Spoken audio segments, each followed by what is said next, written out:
Magandang araw po sa inyong lahat. Ang kwentong inyong mapapakinggan ay tungkol sa isang batang lalaki na si Jonathan. Isang bata na dahil sa pagiging anak ng basurero ay naging tampulan ng tukso.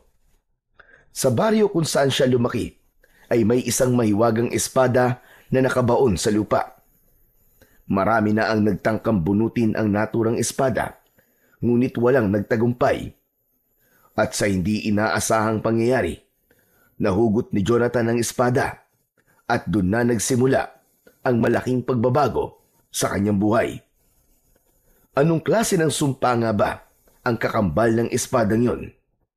Magtatagumpay kaya si Jonathan sa laban niya sa puwersa ng kadiliman at maibabalik pa ba niya ang kapayapaan sa kanilang baryo? Ngunit bago po ang lahat, mga idol, huwag po nating kalimutan mag-subscribe at i-hit ang notification bell sa aking YouTube channel na The Voice Addict at Apong Isaac para sa mas marami pang makapigil hiningang kwentong aswang at katatakutan mula sa mundo ng kababalaghan. Umpisahan na po natin ang kwento. Dumadagundong ang kulog at sunod-sunod ang pagguhit ng kidlat sa kalangitan ng gabing yun. Ang ulan ay napakalakas at naging putik na ang lupang tinatapakan ni Basilio. Sa gitna ng malawak na kagubatang yun ay nakatayo ang magiting na panday na si Basilio, na nakilala ring antingero at manunugis ng baryo kung saan siya naninirahan. Nasa kanyang harapan si Gustavo, ang pinakakinatatakutang aswang sa kanilang lugar.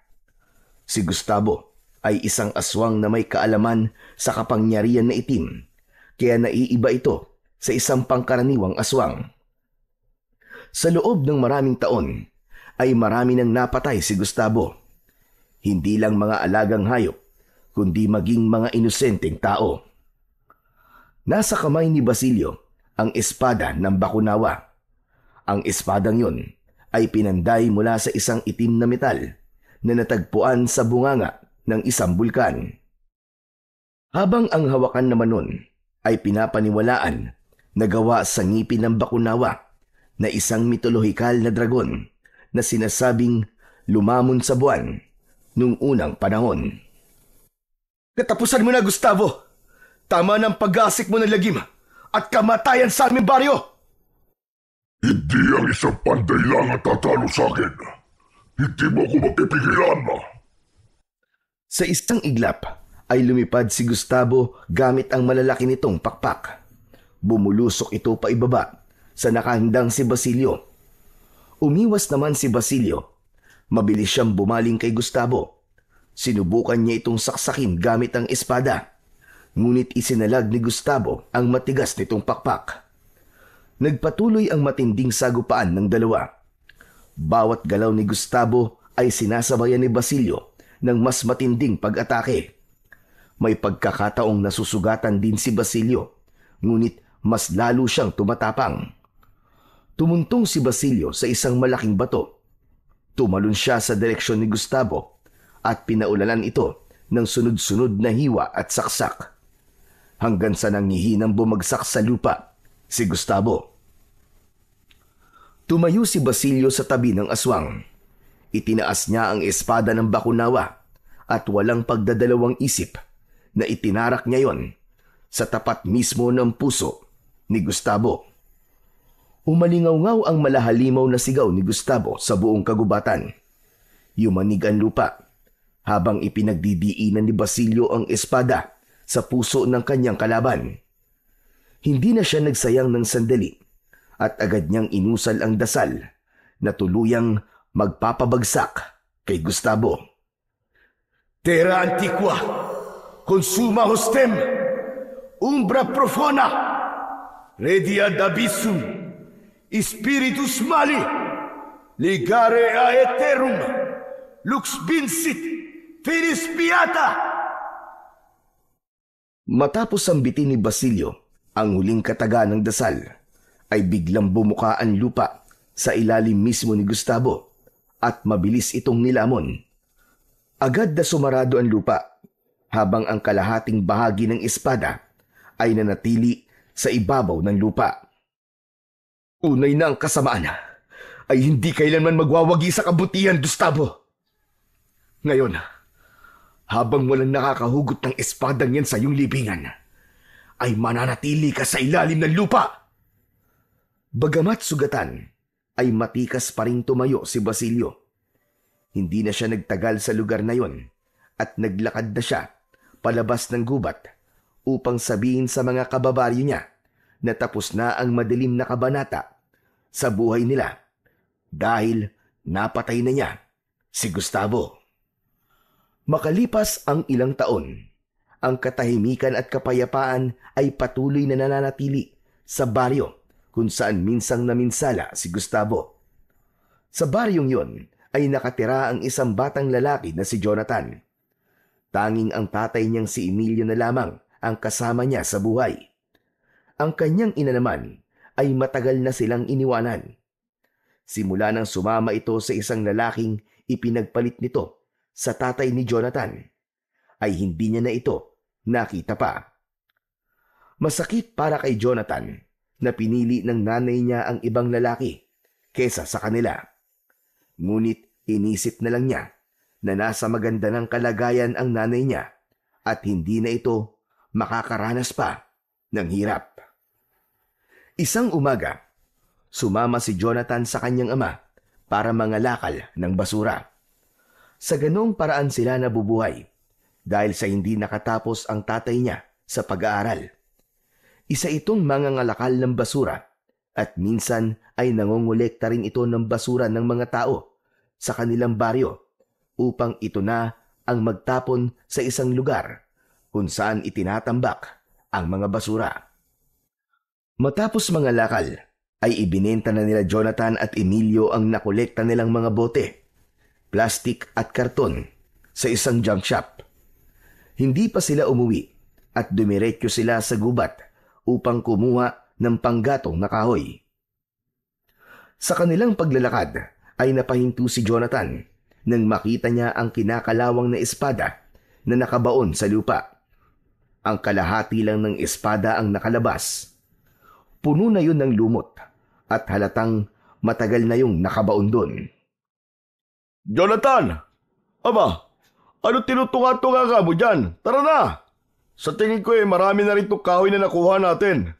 Siguro naman itatagal na rin ito ng ilang araw sa atin. Ay, bakit di nyo kaya subukang hugutin yung espadang yun? Sigurado ako na kahit kalawangin na yun, ay maibibenta pa rin natin yun sa junk shop. Imposible ang sinasabi mo, anak. Para namang hindi mo alam ang kwento ng espadang yan. Alam mo, walang kahit na sinong makakabunot niyan, maliban na lamang sa mandirigmang nagbaon niyan dyan. Si Basilio po yun, di ba? Tama ka, si Basilio nga. Isang kilalang antingero, manunugis at panday nung araw na nabuhay ito sa baryo natin. Ayon sa kwento, ang espadang yan ay tinatawag na Espada ng Bakunawa. Ginamit daw yun ni Basilio para patayin ang pinakamalakas na aswang noon dito sa ating lugar. Kung ganun, utang po natin kay Basilio kung bakit wala na pong aswang dito sa atin, tay. Yun naman ay kwento lamang. Walang makapagpapatunay na totoo nga nangyaring yun. Malay natin kung gawa-gawa lang ang kwento ni Basilio at ang espada ng Bakunawa. Pero kung hindi totoong nangyari, bakit po may espadang nakatusok dyan? Aba, hindi ko rin alam, anak. Hanggang ngayon, ay isang misteryo pa rin sa nakararami ang espadang yan at kung bakit walang kahit na sino nakakabunot niyan mula sa lupa. Bakit hindi niyo po subukan bunutin yung espada, tay? Malay niyo po. Magawa niyo po yun, mahugot niyo po. Ang lalaki po ng braso niyo at nakakapagbuhat po kayo ng mabibigat. Sa tingin ko po, kayang-kaya niyo pong bunutin ang espada ng Bakunawa, tay. Wala akong oras para sa mga ganyan-ganyan, Jonathan. Halika na, umuwi na tayo at marami pa tayong gagawin. Sige na, tay. Kahit ngayon lang po, subukan niyo lang. Malay niyo naman, di ba? Mahugot niyo yung espada. E di, isa pala kayong mandirigma. Matamang tumingin si Emilio kay Jonathan. Maya-maya ay napailing ito at mahinang tumawa. O sige, sige. Pagbibigyan kita ngayon ha. Pero ito na ang una't huling beses na gagawin ko to. Yes! Sige po, Tay. Gawin niyo na po. Bunutin niyo na. Sigurado po ako, kapag nabunot niyo po ang espada ng Bakunawa, ay maibibenta po natin na malaki yan sa junk shop. Tapos, magiging tanyag ka po sa buong baryo natin. Kasi, sa dami po ng sumubok na bunutin yan, ay ikaw lang po nakagawa. Ang dami mo naman kagad sinabi, anak. Nakagawa ka na kagad ng kwento. Hindi ko pa nga nabubunot ang espada eh. Hanggang sa nilapitan na nga ng mag-ama ang espada ng Bakunawa. Hindi inalis ni Jonathan ang tingin sa kanyang tatay na nakapwesto na sa tapat ng espada. Dalawang kamay ang ginamit ni Emilio para hawakan ang espada. Nang simulang subukang hugutin ni Emilio ang espada, ay lumabas ang ugat sa kamay at braso nito. Bakas ang hirap sa mukha nito, habang si Jonathan naman ay umaasa na magtatagumpay ang tatay niya. Yan, Tay! Sige ba? Kaya niyo yan! Ilabas niyo po ang 100% ng lakas niyo! Isipin niyo po, ikaw si Taguro! Humihingal na binitiwan ni Emilio ang espada ng Bakunawa. Tagaktak ang pawis nito sa muka. Natatawa itong umiling at ginulo ang buhok ni Jonathan. Tay! Bakit sumuko po kayo kaagad? Wala anak eh. Hindi ko talaga kaya. Nakita mo naman, hindi ba? Ni hindi ko nga nagawang magalaw yung espada eh. Ibig sabihin, hindi ko talaga kaya yan. O ayan ha, napagbigyan na kita. Tara na, umuwi na tayo. Lintik kang bata ka. Hiningal tuloy ako eh. Sa huling pagkakataon ay sinulyapan ni Jonathan ang espada ng Bakunawa bago siya sumama sa kanyang tatay palabas ng kagubatan. May hinala na maraming taon nang naroon ang espada ng Bakunawa. Ilan na ring matatapang, malalakas, maging mga dayo mula sa ibang bayan ang nagtangkang bunutin ito. Ngunit lahat ay nabigo. Sa tuwing sasapit ang kapistahan ng baryo ni na Jonathan, ay isa sa mga inaabangang bahagi ng pagdiriwang ay ang palarong inorganisa ng kanilang kapitan na kung saan ang sinumang makakahugot sa espada ng Bakunawa ay pagkakalooban ng malaking gantimpala na 50,000 piso at karangalang ituturing na pinakamalakas sa kanilang lugar. Taon-taon, maraming lumalahok at umaasang sila na ang mapipili ng mahiwagang espada. Ngunit sa bawat pagtatangka, wala ni isa mang makapagpagalaw man lang sa espada. Nang makarating na sina Jonathan sa bahay, ay agad siyang nagpaapoy sa lutuan nila na nasa likod. Isinalang niya roon ang maitim na takore na may laman na tubig. Habang hinihintay niyang kumulo ang tubig, ay bumalik sa isipan niya ang espada ng Bakunawa. Para sa kanya, ay totoo ang kwento tungkol sa espadang yon. Naniniwala kasi siya sa mga aswang at sa mga kwentong tila nahahaluan ng pantasya. Naputol ang pag-iisip ni Jonathan nang lapitan siya ni Emilio. Inabot nito sa kanya ang 120 pesos na papel. Tay, ano pong ipapabili nyo? Wala akong ipapabili. Sa'yo yan. Siyempre, tinulungan mo ako sa pangangalakal eh. Kaya dapat, meron ka rin kaparte sa kinita natin ngayong araw. Tay, hindi ko naman po kayo tinulungan kasi umaasa po ako na bibigyan niyo po ako ng pera eh. Tay, ang mabuti pa po, idagdag niyo na lang po yan sa pambili natin ng bigas o kaya naman ng ulam. Okay lang po, Tay. Sa kanya na lang po ako bigyan ng pera kapag pasukan na po sa school. Ay nako anak, para sa'yo talaga yan. Sige na, kunin mo na. Ipambili mo ng kung ano sa tindahan ni Aling Chona. Tay, wag na po. Okay lang po talaga. Kapag nagutom naman po ako eh, may saging naman po tayo dyan eh. Hindi ko naman po kailangan ng pera, Tay. Sigurado ka ba talaga? Opo, sigurado. O siya, kung ganun, hindi na kita pipilitin. Pag kumulo na yung tubig ay magtimpla ka na ng kape natin ha. Aayusin ko lang yung higaan natin sa loob. Pumasok na si Emilio sa maliit nilang bahay na gawa sa sawali ang dingding. Ang bubong nun ay pawid. Meron yung maliit na kwarto kung saan magkasama silang natutulog na mag-ama. Ang banyo nila ay nasa likod ng bahay. Aminado si Jonathan na mahirap ang buhay nila, pero hindi siya nawawalan ng pag-asa na darating din ang araw na makakaahon din sila sa kahirapan. Kaya naman, masigasig siya sa pag-aaral at talagang pinaghuhusay niya. Ginagawa niya ang lahat para manatili siya sa isa sa pinakamatalino sa kanilang seksyon. Ang target niya ay makagraduate ng high school bilang isang valedictorian dahil narinig niya na kapag ganun daw ay binibigyan ng full scholarship sa kolehiyo. Alam ni Jonathan na malaking bagay para sa kanilang mag-ama kung makakakuha siya ng full scholarship sa kolehiyo, lalo na't hindi niya alam kung kaya ba ng tatay niya na pag-aralin siya pagkatapos niya ng high school. Nang kumulo na ang tubig sa takure, ay isinali na yon ni Jonathan sa lumang termos. Pumasok na siya sa kanilang bahay at nagtimpla na siya ng kape. Tinawag na niya si Emilio at dumulog na sila sa pagkainan. Bukod sa kape, ay meron din silang suman sa ibos na isinasawsaw ni Jonathan sa asukal. Habang kumakain si Jonathan ng suman sa ibos, ay bigla siyang may naalala.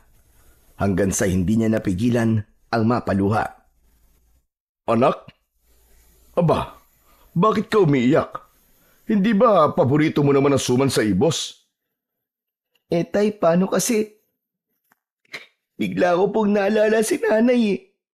Hindi po ba gumagawa po siya ng suman sa ibos tapos binibenta niya? At kapag may natitira ay sama-sama po natin kinakain. Tay, miss na miss ko na po si nanay. Hindi na po ba talaga siya babalik dito sa atin? Hindi agad nakapagsalita si Emilio. Naaawa itong nakatingin kay Jonathan. Nangilid din ang kanyang luha at pinilit nitong ngumiti. Anak, kung nasan man ang nanay mo ngayon, ay sigurado akong masaya na siya. Hindi ba sabi ko sa'yo, ay kapag mahal mo ang isang tao, hahayaan mo kung saan siya masaya, kahit masakit yun para sa'yo. Pero tay, miss na miss ko na po talaga si nanay eh. Tay, baka pwedeng hanapin po natin siya at kumbinsihin po natin siyang umuwi na. Masakit anak, pero kailangan natin tanggapin na hindi na talaga babalik ang nanay mo. Sigurado ko na may bago na siyang pamilya ngayon. Ang dapat mong gawin ngayon anak, ay patuloy kang magsumikap sa buhay. At kapag malaki ka na at meron ka nang maipagmamalaki, ay pwede mong hanapin ang nanay mo. Hindi kita pipigilan kung yun ang gusto mo anak. Pero habang bata ka pa, ang gusto ko ay mag-aral ka ng mabuti at gagawin ko naman ang lahat para matulungan kang maabot kung anuman ang mga pangarap mo sa buhay. Kahit papano ay gumaan ang pakiramdam ni Jonathan sa mga sinabi ng kanyang ama. Inililis niya pataas ang laylayan ng kanyang damit. Gamit yun ay pinunasan niya ang luha at uhog niya sa muka. Tahimik niyang ipinagpatuloy ang pagkain habang tumatakbo sa isipan niya ang mukha ng kanyang ina na ilang taon na niyang hindi nakikita. Isang umaga, nagising si Jonathan na wala ang tatay niya sa kanilang bahay. Nakita niya sa lamesa sa kusina ang sulat ng kanyang ama kung saan nakalagay doon na iprito raw niya mamayang tanghali ang tilapia na nasa batalan. Mag-isang nag-almusal si Jonathan. Matapos niyang kumain, ay tinignan niya muna ang drum na lalagyan ng tubig sa banyo. Halos wala na yung laman, kaya naisipan niya na mag-igib. Dala ang 2 timba na may katamtamang laki, ay nagtungo si Jonathan sa poso na ilang metro lamang ang layo mula sa kanilang bahay. Ang poso na yon ay ipinagawa ng kanilang kapitan upang merong pagkunan ng malinis na tubig ang mga tao. Ilang metro na lang ang layo ni Jonathan sa poso nang mapahinto siya. Nasa may poso kasi si Budoy kasama ang 3 pang bata. Naliligo at naglalaro ang mga ito sa tabi ng poso. Si Budoy ay kaedad lang ni Jonathan. Hindi niya alam pero tila mainit ang dugo nito sa kanya at ugali na nitong asarin siya dahil sa anak siya ng isang basurero habang ito naman ay anak ng kanilang kapitan. Yari na naman. Wag na kaya ako mag-igib. Pero kung hindi naman ako mag-iigib, paniguradong si tatay na naman ang mag-iigib niyan mamaya. Kawawa naman siya. Kung siya pa ang gagawa nito kasi pagod na siya. Nagkaroon ng pagdadalawang isip si Jonathan na magpunta sa poso dahil baka asarin na naman siya ni Budoy. Ngunit naalala niya ang sinabi ng tatay niya na kahit na anong sabihin ni Budoy sa kanya ay huwag niyang pakikinggan at papaniwalaan. Anito, isipin na lang niya na hangin lang si Budoy kaya hindi niya ito dapat bigyan ng pansin. Malalim na huminga si Jonathan at saka siya nagpatuloy sa paglalakad. Nang makita siya ni Budoy ay ngumisi ito at itinuro siya sa dalawa nitong kasama. Isinahod ni Jonathan ang isang timba at nagsimula na siyang magbomba ng poso. Ano ba yan? Bakit biglang bumaho? Ayun! Kaya naman pala eh. Nandito ang anak ng basurero. Hoy, Jonathan! Huwag mong sabihin na ipapaligo mo yung tubig na iniigib mo. Hoy! Para sabihin ko sa'yo, kahit maligo ka pa ng maraming beses at gumamit ng ilang libong sabon, hindi na maaalis sa balat mo ang amoy mong basura. Malakas na nagtawanan si Budoy. Hindi nagpakita ng kahit na anong emosyon si Jonathan. Wala siyang ibang nasa isip ng sandaling yon, kundi ang mapununan niya ng tubig ang dalawa niyang timba. Pero kahit hindi nagsasalita si Jonathan, ay nagpatuloy pa rin si Budoy sa pang-aalaska. Hoy! Nakita ko yung tatay mo kanina. Nagkakalkal ng basura dala yung sako niya. Para pala siyang aso, no? Hindi pa rin pinansin ni Jonathan si Budoy. Nang mapununan niya ang isang timba, ay agad niyang isinahod ang isa pang timba. Pagkahawak niya sa tubo ng poso, ay hinawakan din yun ni Budoy at matalim ang mga matang tinignan siya nito. Bingi ka ba? At hindi mo naririnig ang mga sinasabi ko sa'yo? Bakit wala kang imik dyan, ha? Budoy, hindi ako nandito para makipag-away sa'yo. Kailangan ko lang talaga mag-igib. Bakit? Sino ba may sabing nakikipag-away ako sa'yo, ha? Sa sinabi mo, parang binibigyan mo tuloy ako ng ideya na makipag-away sa'yo, eh. Saka, bakit ba nag-iigib ka rito? Tatay ko nagpagawa ng posong to, no? Kaya sa amin to. At ako masusunod kung sino lang ang pwedeng gumamit ng poso namin. Pero Budoy, ang perang ginamit sa pagpapagawa ng poso na to ay pera mula sa buwis ng mga tao. Hindi ba pinag-aaralan natin yung sa araling panlipunan? Kaya ibig sabihin ay para sa lahat ng poso na to. Ba't sumasagot-sagot ka na ngayon sa akin, ha? Ano, suntukan tayo? Tara! Kapag nanalo ka sa akin, papayagan na kita mag-igib dito. Alam ni Jonathan na hindi siya dapat pumatol kay Budoy. Isa pa, hindi siya sanay na makipagsuntukan. Kaya ang una niyang naisip ay ang umalis na lamang. Hindi niya na nilagyan ng tubig ang isa niyang timba. Pero nang kukunin niya na ang timba na may lamang tubig, ay bigla yung itinapon ni Budoy at maangas siya nitong tinignan. Malalagyan mo na ng tubig ang mga timba mo kapag nanalo ka ng suntukan sa akin. Budoy, ayoko makipagsuntukan sa'yo. Hindi ako mananalo sa'yo eh. Duwag ka naman pala eh. Kung ayaw mo makipagsuntukan, di ako na lang ang mag-uumpisa. Laking gulat ni Jonathan nang bigla siyang sinuntok ni Budoy. Tumama ang matigas nitong kamao sa kaliwa niyang mata. Sandaling nagdilim ang paningin niya. Nakaramdam siya ng pagkahilo kaya napaupo siya sa lupa. Ipinilig ni Jonathan ang kanyang ulo at doon na bumalik sa normal ang kanyang paningin. Ano, Jonathan? Tumayo ka dyan! Labanan mo ako! Ayoko, Budoy. Parang awa mo na.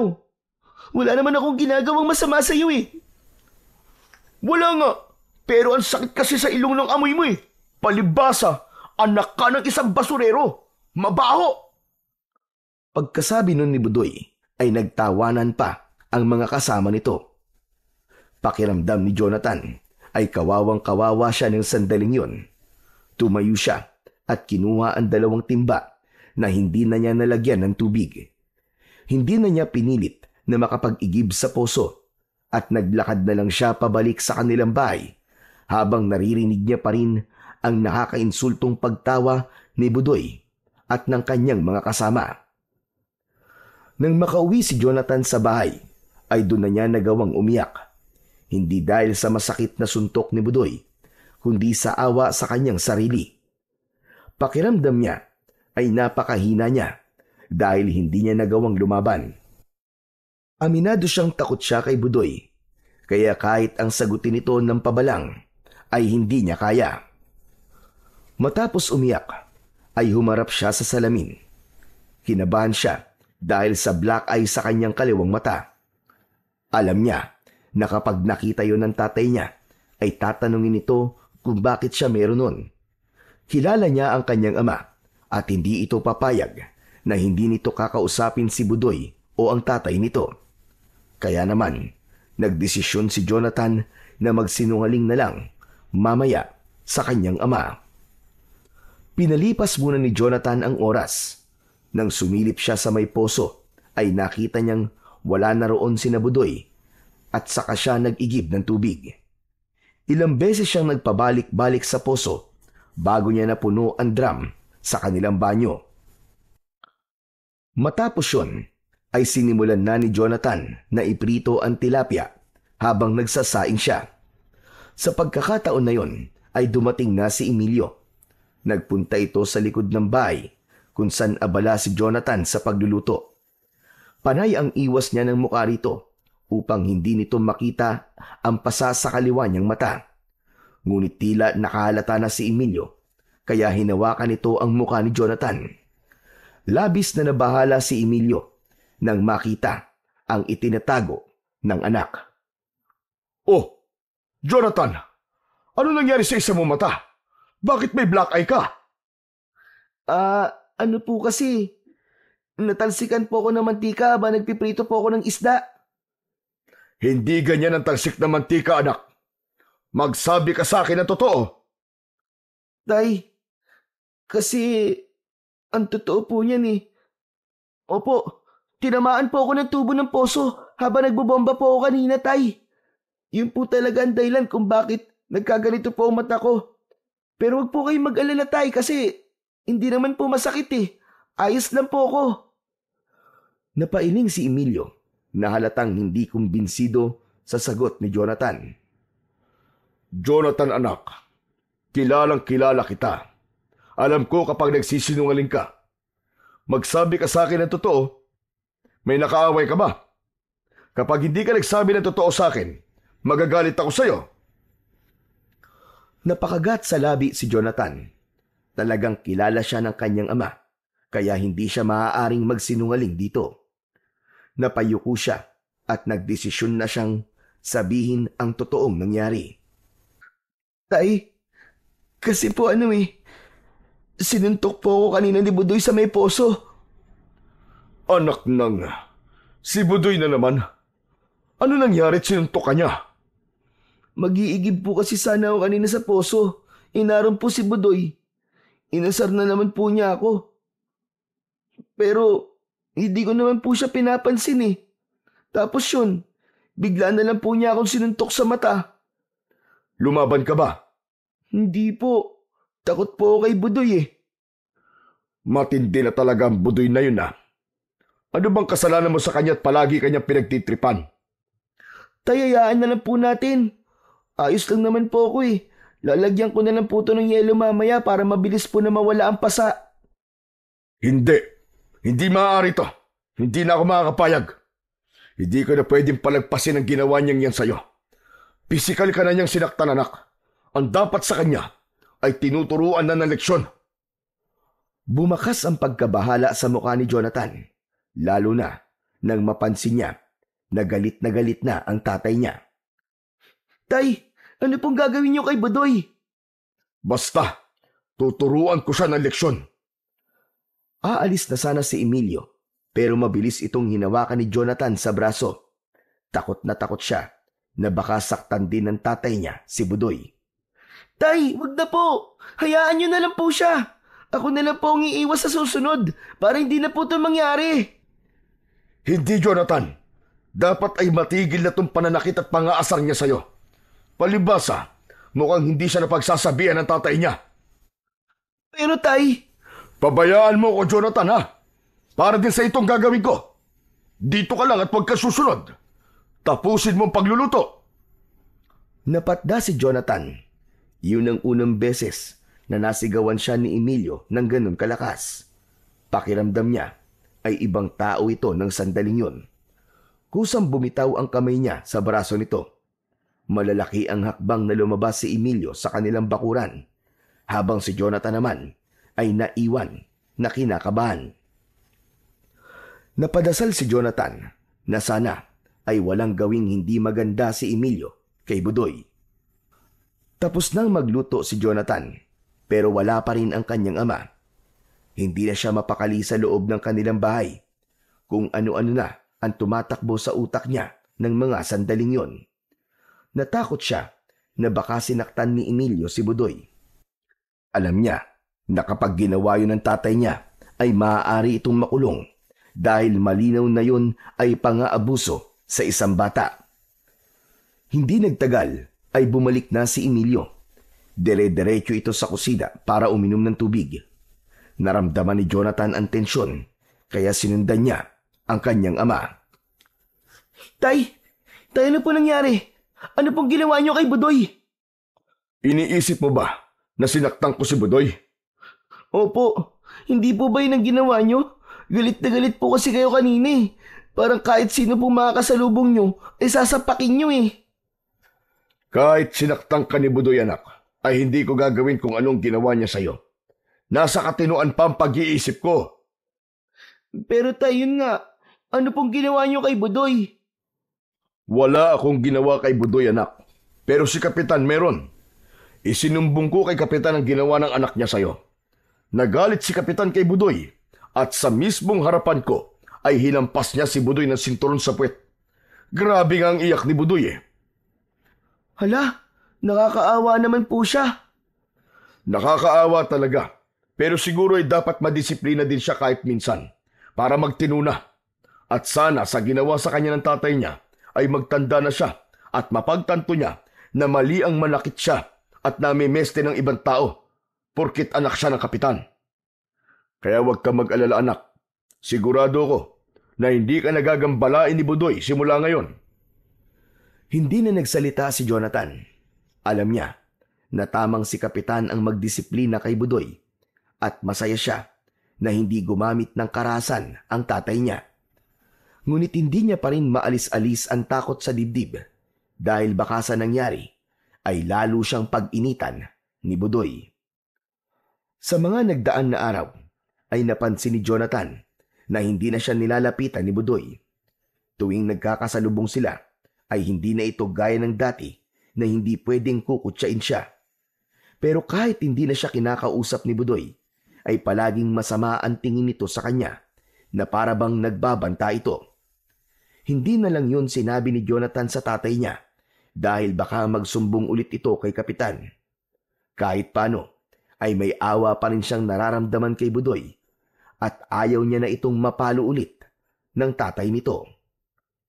Isang umaga, matapos mag-almusal, ay nagpaalam na si Emilio kay Jonathan.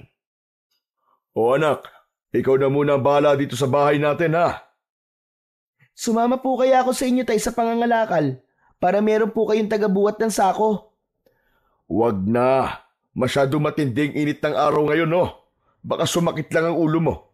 Dito ka na lamang sa bahay. Gawin mo ang dapat gawin dito. Ikaw nang bahala, ha?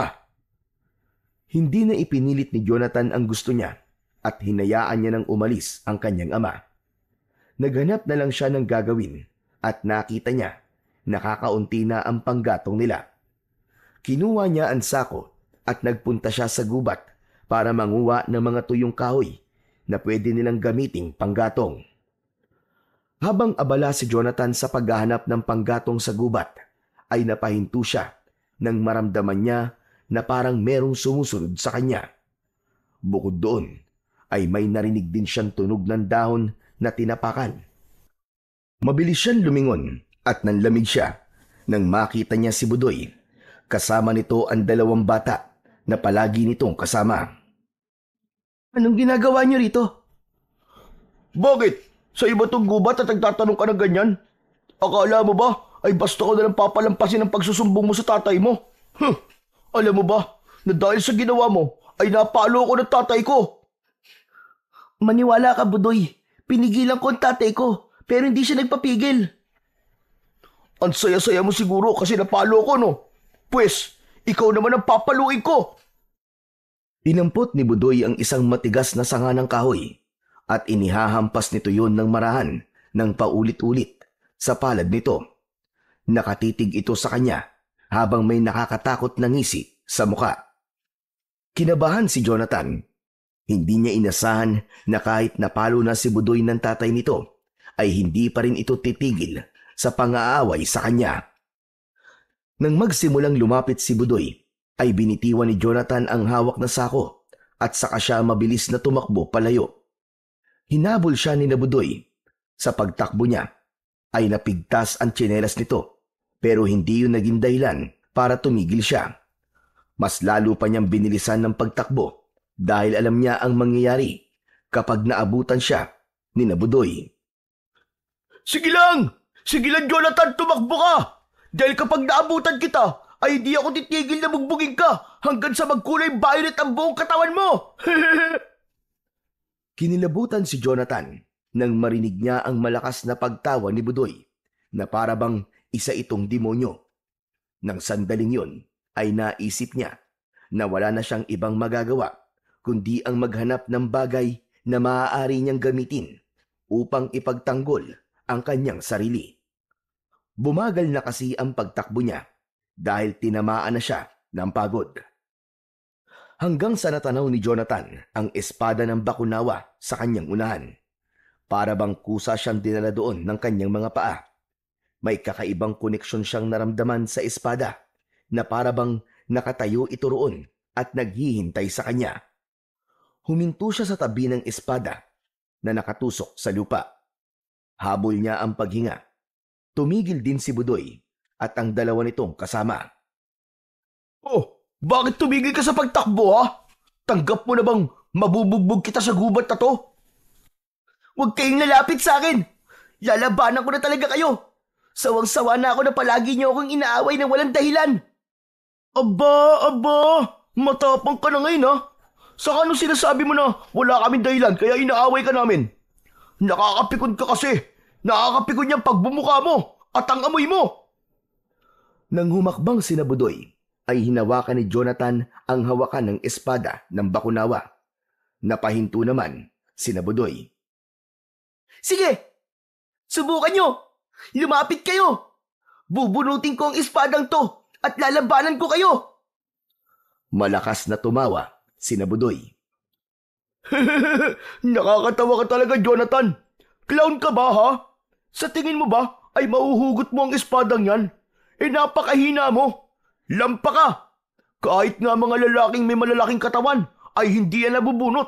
Tapos sasabihin mo, nabubunutin mo yan. Hunghang! Hindi pinansin ni Jonathan ang sinabi ni Budoy.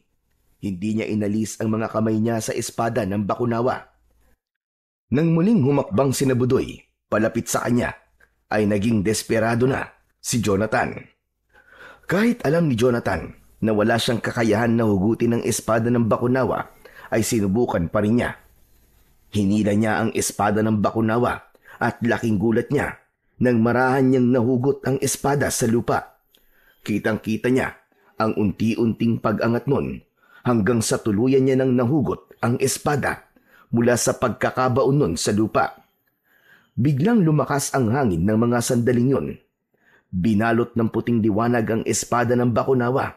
Nagdagdagan ang mga kalawang at lumot na nakakapit doon. At sa isang iglap ay naging makinang, matalim at bagong-bago ang espada ng Bakunawa. Nanginig ang buong katawan ni Jonathan habang hawak ang espada. Sina Budoy naman ay halos malaglag ang panga sa labis na pagkabigla. Maging ang mga ito ay hindi makapaniwala sa kanilang nasaksihan. Takot na tumakbo sina Budoy palayo kay Jonathan. Naiwan naman si Jonathan na hawak ang espada ng Bakunawa. May naramdaman siyang tila kuryente na nagmumula sa espada na dumadaloy sa mga kamay niya, papunta sa kanyang buong katawan. Sa labis na pagkabigla ay nabitiwan ni Jonathan ang espada. Nang bumagsak yun sa lupa, ay bumalik ang kalawang at lumot na nakakapit sa espada. Hindi to totoo. Nananaginip lang ako. Panaginip lang ang lahat ng ito. Pinagsasasampal niya ang kanyang pisngi ng paulit-ulit. Kinurot din niya ang kanyang braso, pero nanatili siyang gising. Doon niya napagtanto na hindi pa naginip ang nangyari at totoong siya ang nakahugot sa espada ng Bakunawa. Tatakbo na sana si Jonathan, ngunit bigla siyang natigilan at tinignan niya ang espada. Hindi niya maintindihan, pero patuloy niyang nararamdaman ang koneksyon niya sa bagay na yun. Naisip niya na kung iiwan niya yun doon, ay baka makuha pa yun ng ibang tao. Kaya naman, agad niyang binalikan ng espada at dinampot niya yun. Muling nawala ang kalawang at lumot ng espada nang hawakan niya yun. Labis din ang kanyang pagtataka dahil kahit malaki ang espada at mukhang mabigat, ay napakagaan lang nun para sa kanyang mga kamay. Pagdating ni Jonathan sa bahay nila, ay itinago niya kagad ang espada ng Bakunawa sa ilalim ng papag. Hindi niya alam kung dapat ba niyang ipaalam yon sa kanyang ama. Maya-maya ay dumating na ang kanyang ama na si Emilio mula sa pangangalakal. Kinakabahan na nagmano si Jonathan sa kanyang tatay. Napakunot noon naman si Emilio nang mapansing tila balisa ang kanyang anak. Jonathan, ba't parang takot na takot ka? Huwag mo sabihin na inaway ka ulit ni Budoy. Hindi po, tay. Bakit ganyan ang itsura mo? May nangyari ba? Sandaling nanahimik si Jonathan. Napagtanto niya na kailangang malaman ng kanyang ama ang nangyari dahil sa kanilang dalawa ay mas alam nito kung ano ang dapat nilang gawin. Tay, may papakita po ako sa inyo. Sumama po kayo sa akin, dali. Tumalikod si Jonathan at pumasok sa kwarto nila. Nagtatakang sumunod naman si Emilio sa kanya. Ano ba yun? Ano ba ipapakita mo sa akin? Sumilip po kayo sa ilalim ng higaan natin, tay. May pagtataka man ay sinunod pa rin ni Emilio si Jonathan. Yumukod ito at sumilip sa ilalim ng kanilang papag. Nang muling tumingin si Emilio kay Jonathan, ay nanlalaki na ang mga mata nito. Jonathan, totoo bang nakita ko? Hindi ba ang espada ng Bakunawa to? Opo, tay. Tama po kayo. Teka, paanong? Huwag mong sabihin na nagawa mong bunutin ang espada. Ganun na nga po, tay. Hinabol po kasi ako ni Budoy sa gubat kanina. Tapos natakot po ako na saktan nila ako. Kaya sinubukan ko pong hugutin ang espada ng Bakunawa. At hindi ko po inaasahan na magagawa ko pong bunutin yan. Lumapit si Emilio kay Jonathan at hinawakan siya nito sa magkabila ang balikat. Anak, sabihin mo, paano mo nahugot ang espada ng Bakunawa? Hindi ko nga rin po alam, tay. Kahit nga po ako nagtataka, hindi naman po ako malakas. Pero sa dami po na sumubok na hugutin yan, ay ako lang pala magtatagumpay. Kung ganun, kakausapin ko si Kapitan. Sasabihin ko na ikaw ang nakabunot ng espada ng Bakunawa. Baka ibigay na niya ang premyo sa'yo. Ibig sabihin, tay, Mayaman na tayo? Parang gano'n na nga. Pwede natin gamitin yung perang yun para magpatayo tayo ng negosyo. Kahit bumili tayo ng pananim at magtanim tayo ng gulay sa likod ng bahay natin. Mapapaayos na rin natin tong bahay natin, anak. Isang malaking ngiti ang sumilay sa labi ni Jonathan. Nang sandaling yun, ay kakaibang saya ang bumalot sa puso niya. Sandali nga. Gusto kong hawakan ng espada ng Bakunawa. Yumukod si Emilio. Hinawakan niya ang espada na nasa ilalim ng higaan. Pinilit nito yung hilahin, pero hindi ito nagtagumpay. Hindi man lang natinag ang espada. Sandali. Aba, bakit hindi ko mabuhat ito? Napakabigat. Ngunit nang si Jonathan ang sumubok na kunin ang espada, ay madali niya yung nagawa. Muling nawala ang kalawang at lumot na nakabalot sa espada nang mahawakan niya yon. Labis namang namangha si Emilio. Kung ganun, ikaw lang ang nakakabuhat sa espada ng Bakunawa, anak. At paanong nawala ang kalawang at lumot niya nang mahawakan mo? Hindi ko rin po alam talaga, Tay. Ang totoo, naguguluhan po talaga ako sa nangyayari ngayon. Okay, sige, ganito na lang. Saka na natin isipin yan. Pupuntahan ko muna si Kapitan at sasabihin ko na nahugot mo na ang espada ng Bakunawa. Nagmamadaling umalis si Emilio habang si Jonathan ay hawak pa rin ng espada. Hanggang sa sandaling yun ay nagtataka pa rin siya kung bakit sa dami ng mas malalakas na kalalakihan na sumubok na hugutin ng espada ay siya pa ang nagtagumpay na kunin yun mula sa gubat. Nagpunta kagad si Emilio sa barangay hall upang sabihin sa kanilang kapitan ang tungkol sa paghugot ni Jonathan sa espada ng Bakunawa. Sa una ay hindi naniwala ang kapitan hanggang sa nagpasya itong magtungo sa bahay ni Jonathan. Hindi ito makapaniwala nang makitang hawak ni Jonathan ang espada. Sinubukan pa nitong buhatin ng espada, ngunit hindi man lang yun naiangat ni kapitan. Nang si Jonathan naman ang sumubok, ay magaan lang nitong naitaas ang espada na parang isang patpat.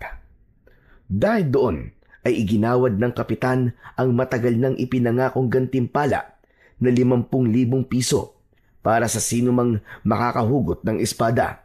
Nung mga panahong yon ay malaking halaga na ang 50,000 piso. Para itong triple sa pera natin ngayon. Naging usap-usapan si Jonathan sa buong baryo at mula sa pagiging inaapi ay naging tinitingala ng lahat. Si Budoy naman, ang batang palaging nangungutya sa kanya, ay nagsimulang umiwas at hindi na muling inaway si Jonathan.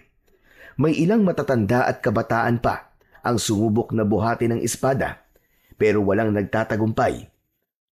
Si Jonathan lang talaga ang kayang humawak at magbuhat nito na siyang lalong nagpatibay sa paniniwalang may kakaibang dahilan kung bakit siya ang napili ng espada ng Bakunawa.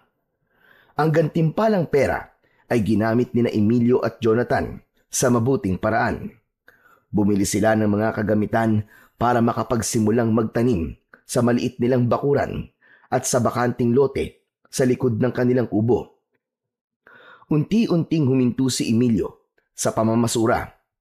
Pinakumpuni rin nila ang kanilang kubo para kahit papano ay maging matibay yun. Ang natirang pera naman ay itinabi ni Emilio para sa pag-aaral ni Jonathan. Simula nang mahugot ni Jonathan ang espada ng Bakunawa, ay malaki na ang naging pagbabago sa buhay nila. Isang gabi, masayang naghahapunan ang mag-ama. Pritong liempo at ginisang munggo ang ulam nila. Hindi ko alam kung kailan ang huling beses na nakapag-ulam tayo ng karne, anak. Salamat dahil nangyayari ang lahat ng ito dahil sa'yo. Pero Tay, bakit po kaya ako nakahugot ng espada ng Bakunawa? Hanggang ngayon po kasi, hindi ko pa rin po alam ang sagot. Anak, walang nakakaalam kung bakit ikaw ang nakagawa nun. Siguro'y may kung anong espesyal sa'yo. Ang mahalaga ay gamitin natin ang tama ang perang nakuha natin kay Kapitan para kahit paano ay makaahon tayo sa kahirapan kahit paunti-unti. Sayang po, no? Kung nandito lang po sana si nanay, sigurado akong matutuwa siya. Baka nga po palagi siyang nasa labas at ipinagmamalaki ako sa mga kapitbahay natin. Tama ka, anak. Hindi ba palaging proud ang nanay mo sa'yo kapag nagiging top 1 ka sa klase nyo? Malalim na huminga si Jonathan habang binabalikan niya ang masasayang alaala kasama ang kanyang ina. Naniniwala siya na mas magiging masaya sana sila kung kasama lang nila ito. Sa gitna ng hapunan ng mag-ama ay nagulantang sila nang makaramdam sila ng malakas na paggalaw ng lupa. Gumalaw lahat ng mga gamit nila. Tay! Ano po nangyayari? Lumilindol, anak. Kailangan natin lumabas ng bahay. Magkahawak ng kamay na lumabas sina Jonathan at Emilio. Maging ang mga kapitbahay nila ay nagsilabasan rin. Napansin nila ang makapal na ulap at ang mabilis nung paggalaw. Isang napakalaking kidlat ang gumuhit sa kalangitan na sinundan ng isang napakalakas na ungol na parang nanggagaling sa isang mabangis na hayop. Matapos ang pagyanig ng lupa, ang lahat ay napatingin sa direksyon ng kagubatan. Nang mula roon ay lumipad ang isang nilalang na may malalaking pakpak. Imbis na magtago o tumakbo ang mga tao, ay namamanghang tinignan pa ng lahat ang nilalang. Tay! Ano po yun? Hindi ko alam, anak. Pero masama ang kutob ko dito. Ang mabuti pa ay pumasok na tayo sa loob ng bahay natin. Biglang lumipad ng mabilis ang nilalang papunta sa baryo. Habang papalapit yon, ay unti-unting nakita ni Jonathan ang anyo ng nilalang. Bukod sa malalaki nitong pakpak na maihahalin tulad sa isang paniki, ay meron din yung mahahabang kuko. Tila umiilaw din sa dilim ang namumula nitong mga mata at ang ngipin nun ay parang malalaking talim ng lagari. Habang nakatayo ang mga tao sa gitna ng kalsada at tinatanaw ang nilalang, ay bigla itong bumulusok pababa at sumugod patungo sa baryo. Nagtakbuhan ang mga residente. Ang ilan ay nagsisisigaw, habang ang iba naman ay hindi nakagalaw nang dahil sa labis na takot. Agad na hinilan ni Emilio si Jonathan papasok ng bahay at isinara nito ang pinto. Mula sa siwang ng bintana, nakita ni Jonathan ang karumal-dumal na tagpo. Ang nilalang ay walang habas na umatake. Iwinawasiwas nito ang malalaki nitong pakpak sa mga tao. May mga sinakmal ito at ang iba naman ay kinakaladkad. Napaupo si Jonathan sa sahig habang nakasilip sa bintana. Nanlamig ang kanyang katawan at nanginig ang kanyang mga kamay. Ang kanyang dibdib ay mabigat at puno ng kaba. Makalipas ang ilang minuto, biglang tumahimik ang paligid. Wala na ang sigawan at wala na rin ang nilalang. Ang tanging natira sa labas ay mga sugatang mga tao at ang iba ay nakahandusay sa lupa at tila wala ng buhay. Dahil sa pangyayaring yun, ay nagpatawag ng pagpupulong ang kanilang kapitan sa plaza. Pinag-ingat nito ang lahat at hinimok ang mga kalalakihan na makipaglaban kung sakaling muling umatake ang nilalang na wala pang nakakaalam kung ano. Nang dumating si Emilio sa bahay mula sa pagpupulong sa plaza, ay agad na sinalubong ni Jonathan ang kanyang ama. Tay, ano po nangyari sa pulong ni na kapitan? Ano pong mga sinabi niya? Alam na po ba nila kung anong klaseng halimaw po yung umatake kagabi? Hindi rin nila alam, anak, kung anong nilalang yun. Ang sabi lang ay mag-iingat tayong lahat dahil baka muling umatake yung halimaw. Dapat daw ay lumaban ng mga kalalakihan. Kung ganun po, tay, lalabanan po natin yung halimaw kapag bumalik siya rito. Hindi po ba't lalaki din po ako? Sa bahay na ito, anak, ako lang ang makikipaglaban. Hindi pwedeng pati ikaw ay lalaban sa halimaw na yun. Bata ka pa, Jonathan. Baka kung anong mangyari sa'yo. Pero baka po kung ano rin na mangyari sa inyo, tay. Hindi po ba? Ang daming sugatan at may ilan din pong namatay kagabi dahil sa halimaw na yon. Wala akong magagawa, anak, kundi ang lumaban. Lalo na kung manganganib ang buhay mo. At bilang tatay mo, obligasyon ko ang protektahan ka. At isa pa, simula ngayon ay hindi ka na pwedeng lumabas ng bahay, lalong-lalo na paggabi. Nagkakaintindihan ba tayo? Opo, Tay. Matapos ang pag-uusap na yon ni Jonathan at Emilio, ay pareha silang nilukob ng pangamba at takot. Lalong-lalo na si Jonathan na may pakiramdam siya na mauulit ang pag-atake ng hindi kilalang halimaw sa kanilang baryo. Simula noon ay binalot na ng takot ang baryo ni na Jonathan. Kapag madilim na ay tahimik na ang buong baryo at wala ng mga batang naglalaro sa labas.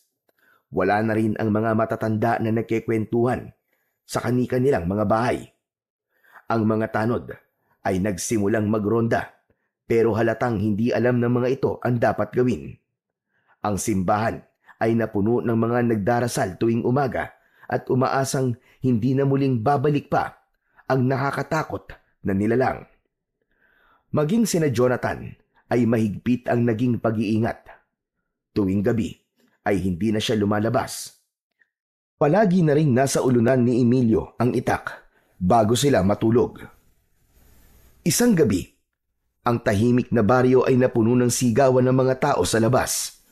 Sabay na nagising sina Jonathan at Emilio. Kapwa may takot sa mga mata na nagkatinginan silang dalawa.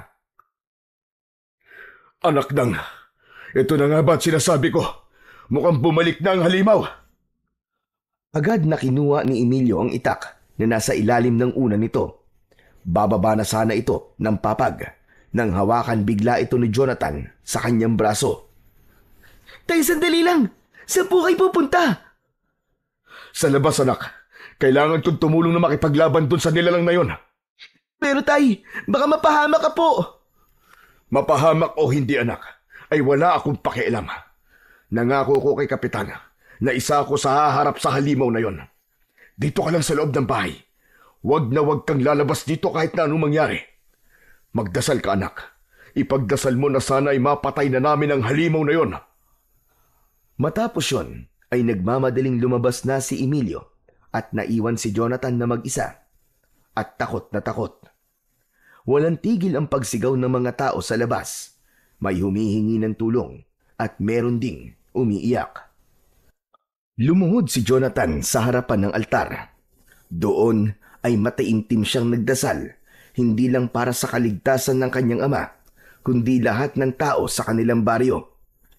Hindi na niya alam kung gaano siya katagal na nagdadasal. Nagulat na lang siya nang biglang bumukas ang pinto at pumasok si Emilio na duguan habang sapo ang braso. Napatayo si Jonathan mula sa pagkakaluhod. May pag-aalalang sinalubong niya ang kanyang ama. Matapos niyang maisara ang pinto, ay pinaupo niya ito sa mahabang upuan. Anak, kumuha ka ng tubig at labakara. Bilisan mo! Hindi na nagsalita pa si Jonathan. Tumalima siya at kinuha ang sinabi ng kanyang tatay. Kumuha na rin siya ng alkohol at bulak. Bumalik siya sa sala at hinayaan niya si Emilio na linisan ang sugat nito sa braso. Awang-awa naman si Jonathan sa kanyang ama nang makita niya ang sugat nito. Tay, ano po nangyari sa inyo? Nakalmot ako ng halimaw na yon. Mabuti na lang at hindi gaanong malalim. Napatay niyo na po ba yung halimaw, Tay? Ligtas na po ba ulit ang baryo natin? Hindi pa, anak. Nasusugatan namin siya pero mabilis na gumagaling ang mga sugat niya. Sa tingin ko ay isang aswang ang halimaw na yon, anak. May mga nasugatan din sa mga kababaryo natin. Pero sa kabutihang palad ay mukhang wala namang napatay. Nasaan po yung halimaw ngayon, Tay? Tumakbo siya sa gubat nang pinagtulong-tulungan namin siya. Pero sigurado ako na babalik pa rin siya, anak. Kaya hindi pa rin dapat tayo maging kampante. Hanggat nabubuhay ang halimaw na yon, ay hindi pa rin magiging normal ang buhay nating lahat dito. Muling nakaramdam ng takot si Jonathan. Ganun pa man, labis ang pasasalamat niya sa Diyos dahil buhay ang kanyang ama. Kinabukasan ng umaga, sa kabila ng sugat na natamo ni Emilio, ay inisikaso pa rin nito ang mga tanim na gulay nila sa likod ng bahay. Tinulungan ito ni Jonathan upang hindi ito masyadong mapagod at pagkatapos maligo ay nagpalit na ng damit si Emilio. Saan po ang punta niyo, Tay? Sa kabilang baryo, bibili lang ako ng mga bagong binhi. Mabilis lang ako kaya huwag kang aalis dito sa bahay ha. Pagkaalis ni Emilio ay ginawa na kagad ni Jonathan ang mga dapat niyang gawin. Hinugasan niya ang mga pinagkainan nila. Nag-igib siya ng tubig at nagwalis sa harapan ng kanilang bakuran. Habang nagwawalis ay natigilan si Jonathan nang mapansin niya ang isang matandang lalaki na nakatayo sa labas ng kanilang bakuran. Nakasuot yon ng lumang kamiseta at maluwag na pantalon. Ang buhok ng matanda ay puro puti na. May makapal itong bigote at balbas na gaya ng buhok nito ay puti na rin. May hawak itong mahabang tungkod na lagpas sa taas nito. Medyo natakot si Jonathan dahil matalim ang tingin ng matanda sa kanya. Magandang umaga po, Tatang. Ano pong kailangan nyo? Bibili po ba kayo ng gulay? Ikaw ang batang nakahugot ng espada ng Bakunawa. Nakita ko ang apoy sa iyong dibdib. Hindi ako maaaring magkamali. Tatang, ako nga po yun. Pero ano pong apoy yung sinasabi nyo? Napaatras si Jonathan nang marahang naglakad ang matanda palapit sa kanya. Hindi nito inalis ang mata nito sa kanya. Huminto ang matanda sa harapan ni Jonathan at hindi niya inaasahan na mahina nitong pupukpukin ang ulo niya gamit ang tungkod nito. Napahawak siya sa ibabaw ng kanyang ulo. Aray ko naman, Tatang! Bakit po nananakit kayo bigla? Dahil ikaw ang dahilan kung bakit muling nabuhay si Gustavo. Ano po? Wala po akong kilalang Gustavo eh. Nalipasan lang po yata kayo ng gutom kaya kung ano-ano pong sinasabi nyo. May pandesal at itlog po kami sa loob. Gusto niyo po bang kumain muna? Si Gustavo. Siya ang aswang na sumasalakay ngayon dito sa inyong baryo. Ikaw ang may kagagawan kung bakit siya bumangon sa kanyang libingan. Teka, Lolo. Wala po akong alam sa sinasabi nyo. Naputol sa pagsasalita si Jonathan nang makita niya ang paparating na si Emilio. Lumapit ito kay Jonathan at tinignan nito ang estrangherong matandang lalaki. Sino po kayo, Tang? Ikaw ba ang ama ng batang ito? Ako nga po, bakit po? May ginawa po ba ang anak ko sa inyo? Hindi lang sa akin, kundi sa ating lahat. Ako si Basilio. Ako ang unang nagmamayari ng espada ng Bakunawa. Gulat na nagkatinginan sina Jonathan at Emilio. Pwede po bang sa loob na po tayo mag-usap? Halina po kayo. Nagpatiuna si Emilio na pumasok sa loob ng bahay habang nakasunod naman si Jonathan. Panay ang lingon niya sa matanda dahil baka hampasin na naman siya nito ng tungkod. Pinaupo nila ang matanda sa pang-isahang upuan habang ang mag-ama naman ay magkatabi sa mahabang upuan. Totoo po ba sinabi nyo na kayo po si Basilio na nagtusok ng espada ng Bakunawa sa gubat? Yung tumalo noon sa isang napakalakas na aswang? Dapat ko pa bang ulitin ang sinabi ko? Pero Tatang, ang akala ko ba ay gawa-gawa lang ang kwento tungkol sa inyo. Saka, paano niyo po mapapatunayan na totoo ang sinasabi nyo? Nasaan ang espada ng Bakunawa? Dalhin niyo sa akin. Muling nagkatinginan ang mag-ama.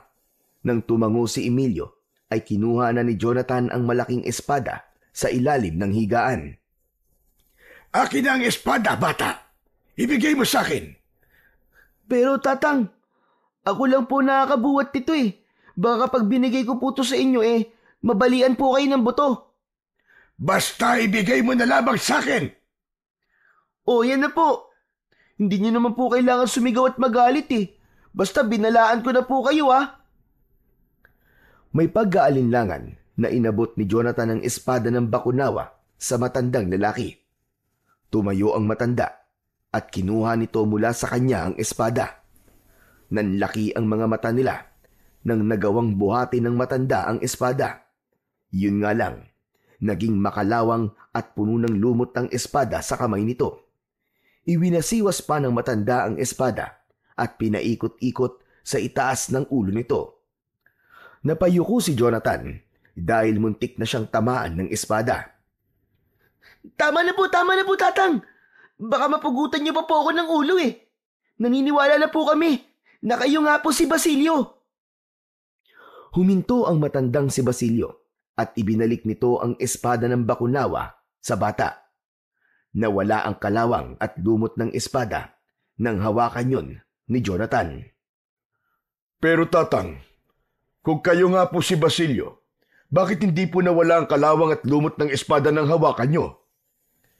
Bilang dating tagapangalaga ng espada ng bakunawa, ay may kakayahan pa rin akong buhatin ito. Ngunit ang kapangyarihan nitong taglay ay wala na sa akin, kundi nasa anak mo na. Siya lamang ang may kakayahang gamitin ang kapangyarihan ng espada dahil siya na ang bago nitong pinili. Pinili? Bakit po sa dami ng malalakas na tao dito sa baryo namin, ay ako pa po ang pinili ng espada ng bakunawa? Bakit ako lang po nakahugot dito sa lupa? Hindi sa lakas o laki ng katawan ang basehan ng espada sa pagpili ng susunod nitong magmamayari, kundi sa nilalaman ng puso ng isang tao at kung gaano kalinis ang kanyang hangarin. Nararamdaman ito kung malinis ang intensyon ng uhugot dito o hindi. Ngunit ang paghugot mo sa espada ng bakunawa ang muling nagdala ng dilubyo sa baryong ito. Ikaw ang dahilan kung bakit muling nabuhay si Gustavo, ang sinauna at malakas na aswang na ngayon ay nananalasa na sa lugar na ito. Ano po? Bakit naman po ako? Ano pong kinalaman ko doon? Matiim na tumingin si Lolo Basilio kay Jonathan. Ang espada ng bakunawa ay hindi lamang tumalo noon kay Gustavo. Hindi basta-basta mapapatay ang gaya niyang aswang na may kaalaman sa itim na kapangyarihan.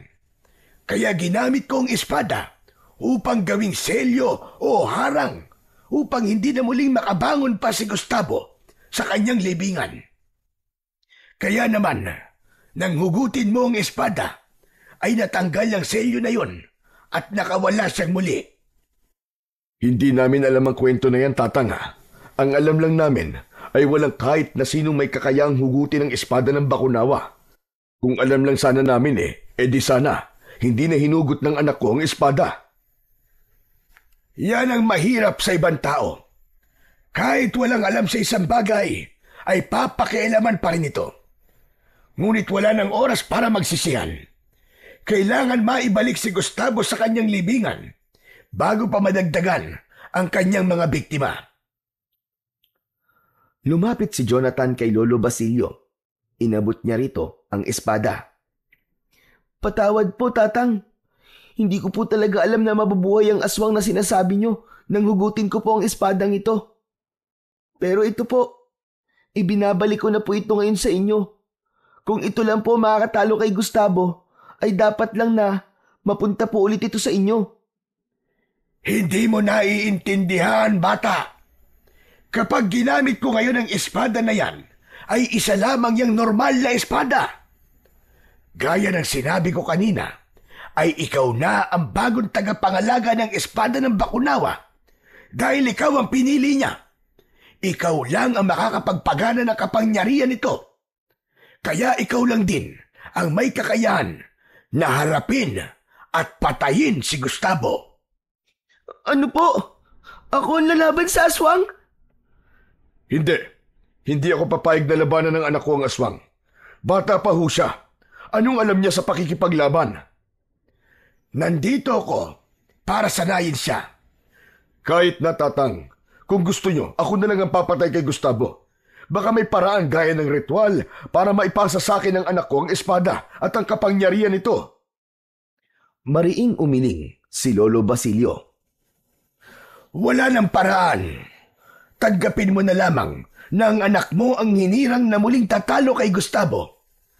Nauubos na ang oras natin. Sa bawat taong napapatay ni Gustavo, ay lalo siyang lumalakas. At kapag mas lumakas pa siya, baka hindi na kayanin ng kapangyarihan ng espada si Gustavo. Kaya habang maaga pa, ay dapat na siyang mamatay. Kaya, hayaan mo kung sanayin ang iyong anak. Hindi nakapagsalita si Emilio. Naramdaman ni Jonathan ang pagdadalawang isip ng kanyang ama. Maging siya ay hindi rin alam kung papayag ba siya o hindi sa sinabi ni Lolo Basilio na kailangan niyang labanan ang halimaw na si Gustavo. Kung alam lang sana niya na may mangyayaring hindi maganda sa kanilang baryo, ay hindi na lang niya sana hinugot ang espada ng Bakunawa sa lupa. Hindi nakapagdesisyon si Emilio kung papayag ba ito sa gusto ni Lolo Basilio. Umalis ang matanda at anito ay babalik ito bukas ng umaga para sa desisyon nilang mag-ama. Isang nakakabinging katahimikan ang namayani ng sina Jonathan at Emilio na lamang ang nasa kanilang tahanan. Kapwa nakatingin sila sa kawalan at pinag-iisipan ang bigat ng desisyon na kailangan nilang gawin. Ngunit bukod doon ay may isa pang bagay ang nagpapabigat sa dibdib ni Jonathan. Kung ganun, kasalanan ko po pala kung bakit may aswang na sumasalakay dito sa baryo natin. Kung hindi ko po sana inugot ang espada ng Bakunawa, ay walang mga taong mamamatay ng dahil sa aswang na si Gustavo. Huwag mong sisihin ang sarili mo, Jonathan. Wala kahit isa sa atin ang nakakaalam na gano'n na mangyayari kapag nahugot ang espada. Pero tay, papayagan niyo po ba kung labanan po ang halimaw na si Gustavo? Sa totoo lang anak ay ayoko. Dahil masyado ka pang bata para sa ganong klase ng laban. Pero iniisip ko na kung ikaw nga ang pinili ng espada ng Bakunawa, ay malamang may naramdaman ito sa iyo na wala sa ibang sumubok na hugutin ito mula sa lupa. Hindi po kaya kailangan ko talagang labanan si Gustavo, tay. Total, ako po ang dahilan kung bakit siya nabuhay. Kaya ako rin po ang dapat na magbalik sa kanya sa hukay. Jonathan, iyo, paano ko mapahamak ka, anak? Ayokong pati ikaw ay mawala sa akin. Ikaw na lamang ang meron ako. Gaya nga po na sinabi niyo, tay. Baka nga po may nakita o nararamdaman sa akin ng espada ng Bakunawa, kaya ako po ang napili niya. Hindi naman po siguro ako pipiliin ng espada kung alam nitong hindi ko kayang talunin si Gustavo, di ba? Kaya tay, sana po ipayagan niyo na po ako. Nangangako po ako sa inyo, nagagalingan ko po talaga at hindi po ako mamamatay. Hayaan mong pag-isipan ko muna, anak, kung ano magiging desisyon ko. Marahang tumango si Jonathan. Hindi na niya pinilit pa na pumayag si Emilio. Naniwala siya na bilang ama niya ito, ay alam nito kung ano ang mas makakabuti para sa kanya. Kinagabihan ay hindi makatulog si Jonathan. Hindi mawala-wala ang konsensyang umuusig sa kanya dahil sa pagkakabuhay ni Gustavo. Kahit anong sabihin ng tatay niya na wala siyang kasalanan, ay hindi niya mawala sa isip niya ang kontribusyon niya sa nangyayaring dilubyo sa kanilang lugar. At ang tanging paraan na naiisip niya para maitama ang lahat ng yon ay ang harapin at ibalik sa libingan si Gustavo. Kinabukasan ng umaga, matapos nilang mag-almusal, ay bumalik na si Lolo Basilio. Pinapasok nila ito at muli silang nagharap na tatlo. Umaasa ako na nakapagdesisyon na kayong mag-ama. Tandaan nyo, nauubos na ang oras natin. Kapag tuluyan ng naging malakas si Gustavo, ay mahihirapan na siyang talunin. Siguro naman ay ayaw niyong mangyari ang bagay na yon. Si tatay na po magdidesisyon para sa akin, Lolo Basilio. Malalim na huminga si Emilio. Bakas sa mukha nito ang pagkabahala at takot. Pinag-isipan ko mga sinabi niyo kahapon, Lolo Basilio. At napagtanto ko na walang ibang paraan kundi harapin ni Jonathan si Gustavo. Kaya mabigat man sa aking kalooban, ay pumapayag na po ako. Hindi makapaniwala si Jonathan sa sinabi ng kanyang amang si Emilio. habang si Lolo Basilio naman ay tumango-tango. Mabuti naman at pumapayag ka na. Pero tatang, ipangako niyo po sa akin na hindi mapapahamak ang aking anak. Si Jonathan na lang po ang kasama ko sa buhay. Ayokong gaya ng aking asawa ay mawala rin po siya sa akin. Emilio, ayoko magsalita ng mabulaklak na salita para gumaan lamang ang iyong kalooban. Kapag nakikipaglaban ka sa aswang, ay nasa hukay ang kalahati ng iyong katawan, kahit pa meron kang gamit na malakas na sandata o mutya. Ngunit tandaan mo, hindi ako papayag na sasabak sa laban si Jonathan nang hindi siya handa. Bilang dating nagmamay-ari ng espada ng Bakunawa, ay obligasyon kong ihanda siya sa laban na kanyang kakaharapin. May pamilya at anak din ako. Naiintindihan ko ang nararamdaman mo. Nakangiting tumango si Emilio. Tumingin si Lolo Basilio sa kinakabahan na si Jonathan. Ihanda mo ang sarili mo, Jonathan. Dahil sisimulan na natin ang iyong pagsasanay. Kailangan ay maging biyasa ka kagad sa paggamit ng espada ng Bakunawa. Handa na po ako, Tatang. Gagawin ko po ang lahat para maitama po ang pagkakamaling nagawa ko. May takot man, ay pinilit ni Jonathan na lakasan ang kanyang loob. Aminado siya na sa edad niyang yon ay hindi niya dapat pinoproblema ang ganong suliranin. Pero dahil nasa kamay niya ang kaligtasan ng kanilang buong baryo, ay kailangan niyang isantabi ang edad niya at ang dapat niyang isipin ay kung paano niya matatalo ang halimaw na si Gustavo. Matapos ang pag-uusap na yon, ay nagtungo sina Jonathan, Emilio at Lolo Basilio sa isang bahagi ng gubat na walang masyadong puno. Dala ni Jonathan ang espada ng Bakunawa dahil magsisimula na kagad ang kanyang pagsasanay. Pinagmasdan muna ni Lolo Basilio ang espada habang hawak yon ng batang si Jonathan. Ako ang gumawa ng espada ng Bakunawa. Pinanday ko ito noon upang makagawa ako ng sandata laban kay Gustavo.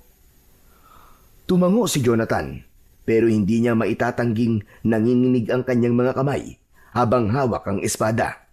Hindi yun tulad ng laruan o patpat na kahoy. Sa hindi kalayuan ay nakatayo naman si Emilio at nanonood. Tahimik itong nakamasid pero halata ang pagkabahala at pag-aalala sa mga mata nito. Alam nitong mapanganib ang daang tatahakin ni Jonathan. Pero alam naman ni Jonathan na mas nangingibabaw sa kanyang ama ang kagustuhan nito na muling maibalik ang kapayapaan sa kanilang baryo. Nagsimula na ang pagsasanay ni Jonathan. Tinuruan siya ni Lolo Basilio ng tamang paghawak sa espada at kung paano ang tamang pag-atake gamit yon. Makailang beses na bumagsak sa lupa si Jonathan dahil nawawalan siya ng balanse. Nang muli siyang napaupo sa lupa, ay hindi na napigilan ni Emilio ang lumapit. Lolo Basilio, pwede bang tama na muna? Mukhang pagod na ang anak ko eh. Hayaan mo mapagod ang anak mo, Emilio. Hayaan mo siyang masugatan. Kung sa pagsasanay susuko na kagad siya, ano pa kaya sa totoong laban? Hindi na nagsalita pa si Emilio at tila mabigat sa loob na bumalik ito sa dati nitong kinatatayuan. Itinuro ni Lolo Basilio kung paanong dapat gumalaw ang mga paa ni Jonathan. Itinuro din ito kung ano ang tamang posisyon ng kanyang katawan at kung paano tatanggapin ni Jonathan ang enerhiya at lakas na ibinibigay sa kanya ng espada. Ngunit sa bawat galaw ni Jonathan ay palagi siyang sumasablay. Mabagal ang kanyang hakbang at kulang sa puwersa ang kanyang pag-atake. Ilang beses niya ring nabitiwan ang espada ng Bakunawa kaya tila nawawalan na siya ng pag-asa. Ang hirap naman po ng pinapagawa niyo sa akin, Tatang. Hindi mo kailangan maging mahusay kagad, iho. Sapat nang alam mo kung paano gamitin ng tama ang espada. Pero kailangan mong maging matatag. Ang espada ay hindi sumasama sa mahina ang loob. Alam nito na kaya mo itong gamitin, Jonathan. Kaya maniwala ka sa iyong sarili. Paulit-ulit na tinuruan ni Lolo Basilio si Jonathan kahit ilang ulit din siyang nagkamali. Naging matyaga ito sa kanya at hindi man lang siya nito pinagalitan. Lumipas ang ilang oras at pawisan na si Jonathan.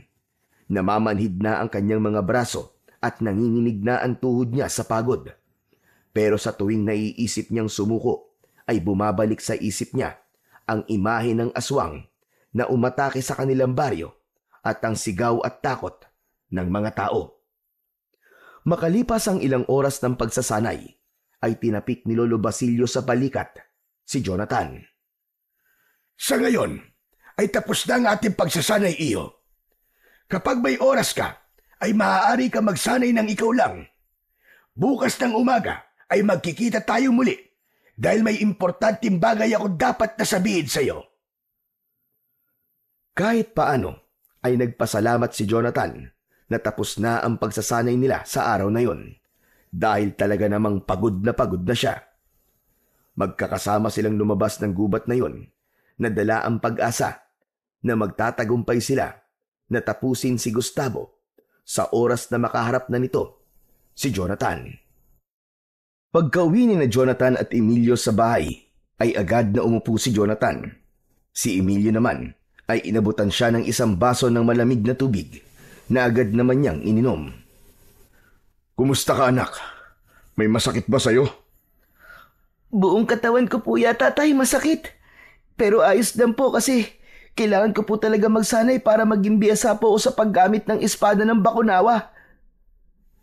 Pasensya ka na, anak. Kung ikaw ang kailangan na gumawa nito.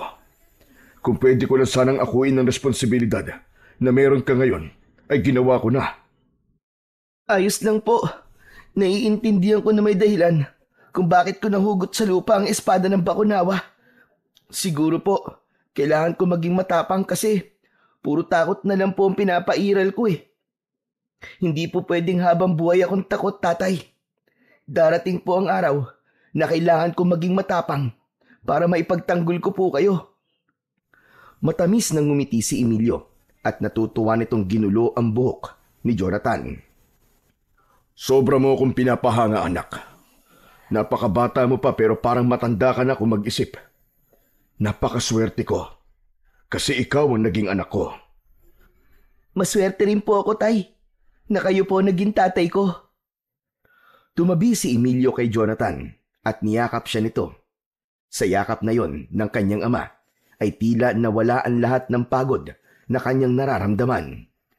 Naniniwala si Jonathan na hanggat nasa likod niya ang tatay niya ay walang pagsubok ang hindi niya malalagpasan at mapagtatagumpayan. Matapos makapagpahinga mula sa nakakapagod na pagsasanay, ay nagtungo kagad si Jonathan sa likod ng kanilang bahay, dala ang espada ng Bakunawa. Habang hawak niya ng maigpit ang espada, ay pilit niyang inaalala ang bawat galaw na itinuro sa kanya ni Lolo Basilio. Ang tamang paghawak, ang hakbang ng mga paa, at ang ikot ng katawan bago umatake. Bagamat mag-isa lang siya, ay ramdam na ramdam niya ang presensya ni Lolo Basilio na para bang naririnig niya sa isipan niya ang boses nito. Pawisan kagad si Jonathan makalipas ang halos isang oras ng pagsasanay. Nahihirapan pa rin siya pero hindi tulad ng una. Mas pino na ang kanyang mga galaw at mas kontrolado na niya ang bigat ng espada. Maya-maya pa ay lumapit sa kanya ang amang si Emilio na may dalang turon at tubig. Huminto muna saglit si Jonathan at lumapit sa kanyang ama. Ibinigay naman ni Emilio sa kanya ang dala nito. Kumain ka na muna, anak, at baka maubusan ka ng lakas sa kakasanay mo. Maraming salamat po, tay. Agad na nilantakan ni Jonathan ang turon. Habang kumakain siya, ay napatingin siya sa espada na nasa tabi ng kanyang paa. Kumusta na ang pagsasanay mo, anak? Kaya mo ba kahit wala si Lolo Basilio? Kaya naman po. Natatandaan ko pa po kasi yung mga tinuro niya sa akin. Kahit paano, nasasanay na po akong gamitin ng espada sa pag-atake. Pero kailangan ko na po kagad maging biyasa. Kasi hindi natin pwedeng hayaan na pumatay ng pumatay si Gustavo ng mga tao dito sa atin. Tama ka. Pero wag mong masyadong pilitin ang sarili mo, anak. Mas importante pa rin ang buhay mo kaysa sa kung anumang bagay o responsibilidad. Muling tinignan ni Jonathan ang espada ng Bakunawa. Alam niyang malayo pa siya sa pagiging handa. Pero bawat patak ng pawis niya sa lupa ay tila nagbibigay ng pag-asa sa kanya. Matapos kumain, ay muling ipinagpatuloy ng bata ang kanyang pagsasanay. Habang ang ama niyang si Emilio ay tahimik na pinapanood siya. Nang sumunod na araw, ay muling bumalik si Lolo Basilio sa bahay ni na Jonathan.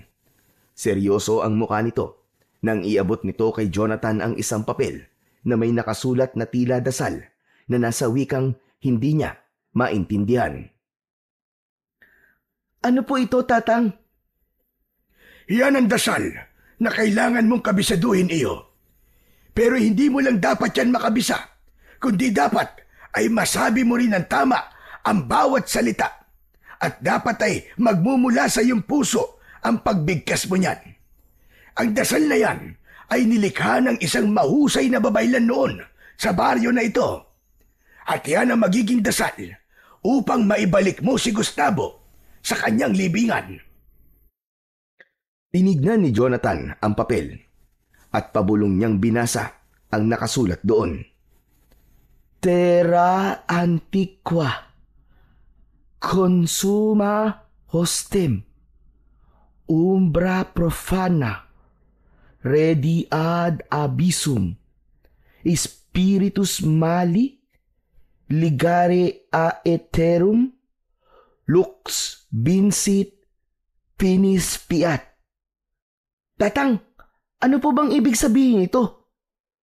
Ang dasal na yan ay nasa wikang Latin at ang ibig sabihin yan sa Tagalog ay matandang lupa, lamunin ang kaaway, maruming anino, bumalik sa kailaliman, masamang espiritu, itali magpakailanman, liwanag ang magwawagi, naway ito ang wakas.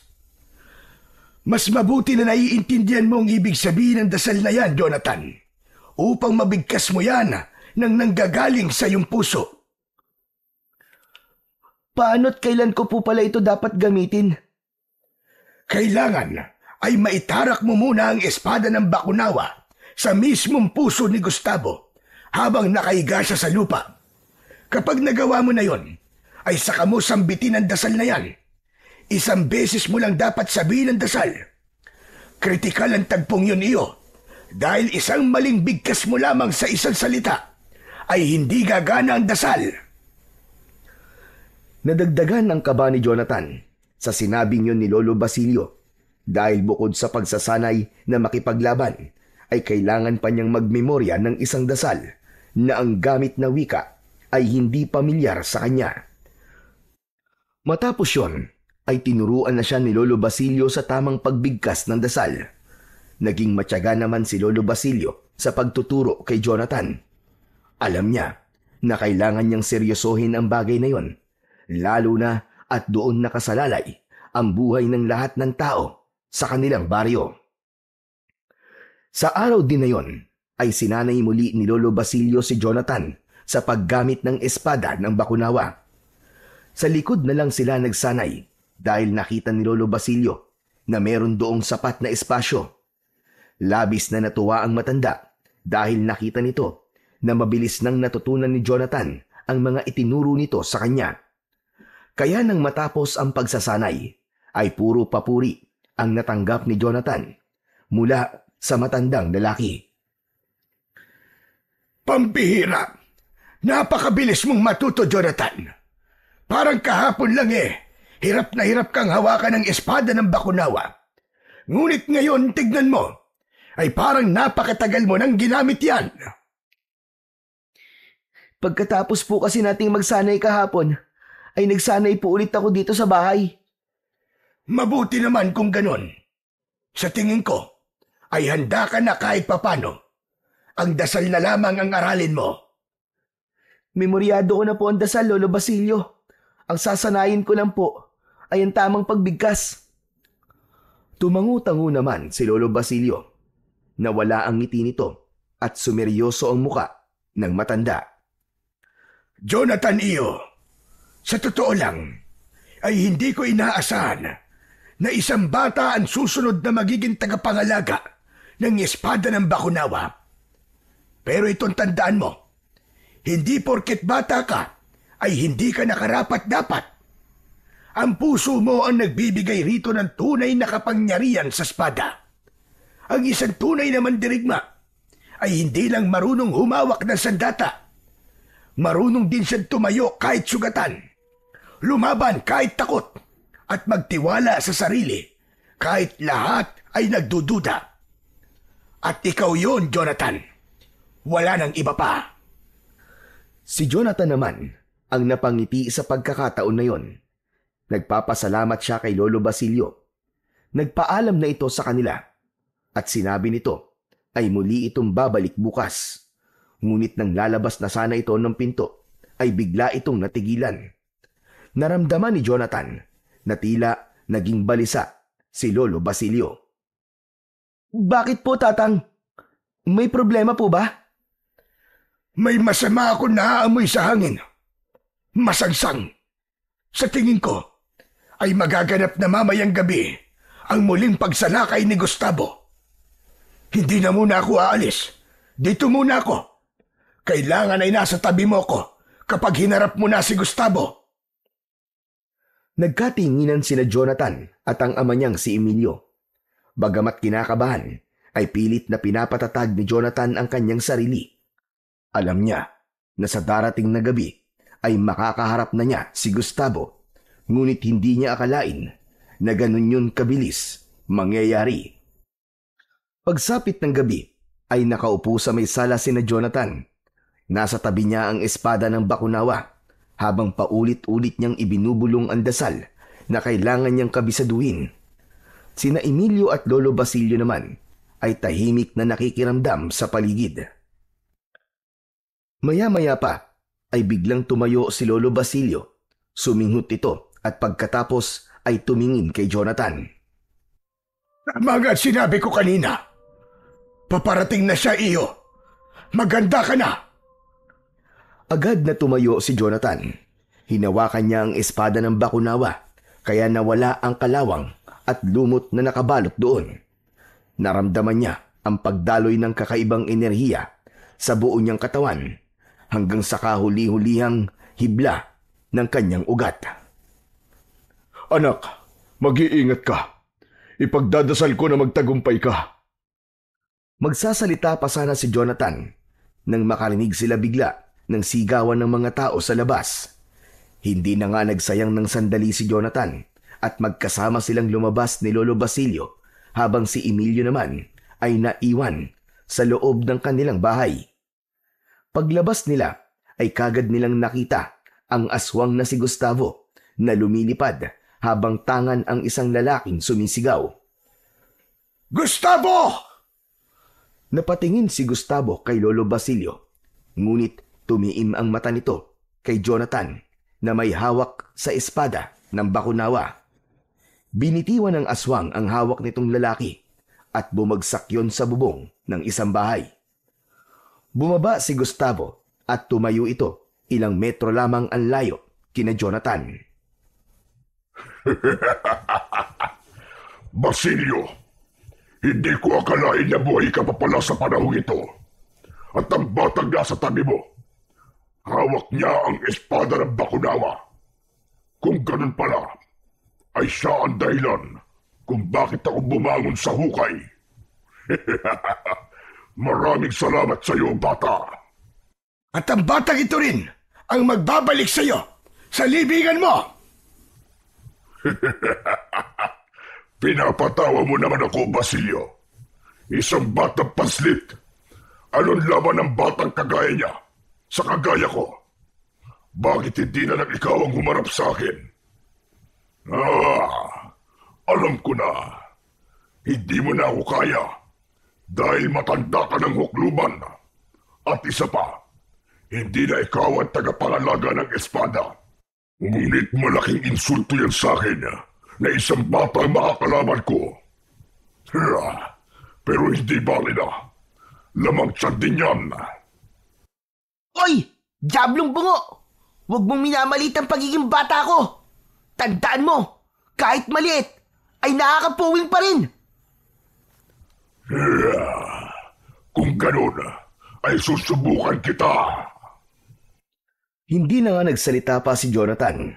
Matalim ang mga matang tinignan niya si Gustavo at sumugod na siya. Nang malapit na siya sa kalaban, ay hinataw niya ito ng espada. Ngunit mabilis siyang naiwasan ni Gustavo. Masyado kang mabagal, bata. Hindi mo ko matatalo kung ganyan kang gumalaw. Ang dami mong sinasabi! Napakaingay mo para sa isang aswang! Muling umatake si Jonathan. Sumalubong ang mga kuko ni Gustavo sa talim ng espada at lumikha yun ng pagkislap na tila apoy. Umatras si Jonathan. Mabilis siyang tumakbo sa gilid ng aswang upang doon naman umatake. Ngunit isinangga ni Gustavo ang braso nito sa espada. Bahagyang bumaon ang talim nun at tumalsik ang dugo nito. Malakas na hinampas ng pakpak ni Gustavo si Jonathan na naging dahilan para tumilapon siya at bumagsak ng pasadsad sa lupa. Pagmasdan mo, Basilio. Yan ba ang sinasabi mong tatalo sa akin? Biglang lumipad si Gustavo at mula sa ere ay bumulusok ito kay Jonathan. Gumulong pa kaliwa si Jonathan upang makaiwas at agad siyang tumayo. Doon na sila nagpalitan ng pag-atake. Sa bawat saksak ni Jonathan sa aswang ay may katumbas na hampas ng pakpak ng aswang o pagkalmot ni Gustavo. Sa isang mabilis na pag-atake ni Gustavo ay nagawa nitong makalmot sa balikat si Jonathan. Napaatras siya at bahagyang nanlambot ang kanyang mga tuhod. Espada ng Bakunawa!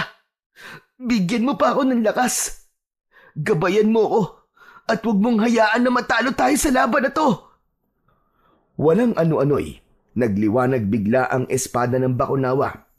Pakiramdam ni Jonathan ay may mga kamay na gumagabay sa kanya ng sandaling yun. Tila may isang pulutong ng mga mandirigma sa likuran niya na kasama niyang makipaglaban kahit ang totoo ay mag-isa lang siya. Muling sumugod si Gustavo pero sa pagkakataon na yon ay mas malakas na si Jonathan. Sinalubong niya si Gustavo. Lumuhod siya at sumadsad sa lupa ang mga tuhod niya. Buong lakas niyang hiniwa ang tagiliran ng aswang. Umalingaw-ngaw ang malakas na sigaw ni Gustavo sa buong baryo. Mas lalo pang lumakas ang loob ni Jonathan nang makita niya ang mga taong nanonood sa kanyang pakikipaglaban. Alam niya na kailangang manalo siya upang hindi na mabuhay ang mga ito sa takot.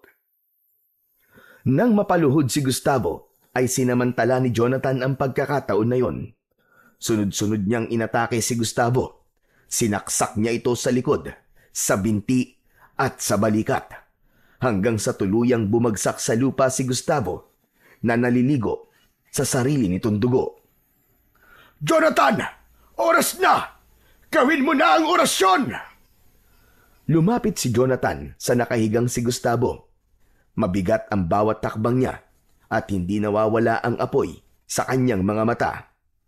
Umangat si Gustavo para muling umatake pero huli na dahil naitutok na ni Jonathan ang espada ng Bakunawa sa tapat mismo ng puso nito.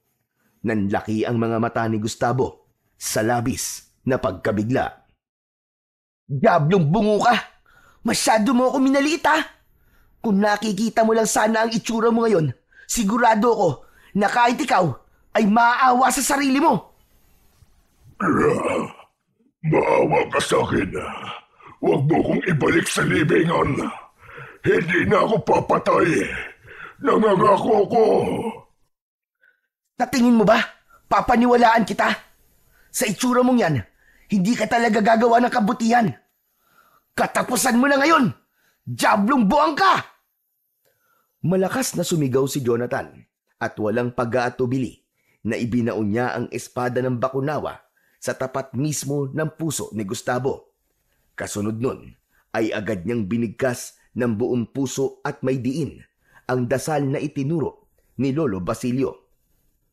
Terra antiqua, consuma hostem, umbra profana, redi ad abyssum, spiritus mali, ligare a eternum, lux vincit, finis fiat. Uminit ang hangin sa paligid. Nagsimulang yumanig ang lupa habang sumisigaw si Gustavo. Bumuka ang lupa sa ilalim ng aswang at mabilis itong nilamon nun. Muling sumara ang lupa at naiwan sa ibabaw ang kalahating bahagi ng espada ng Bakunawa. Muling binalot ng kalawang at dumot ng espada, habang si Jonathan naman ay habol ang paghinga at sugatan. Lumapit si Lolo Basilio kay Jonathan at agad na sumunod dito si Emilio. Mahigpit siyang niyakap ni Emilio habang nakapalibot sa kanila ang mga tao. Anak! Anak, nagtagumpay ka! Nagtagumpay ka, anak! Natalo mo ang aswang! Tanging ngiti lang ang naisagot ni Jonathan.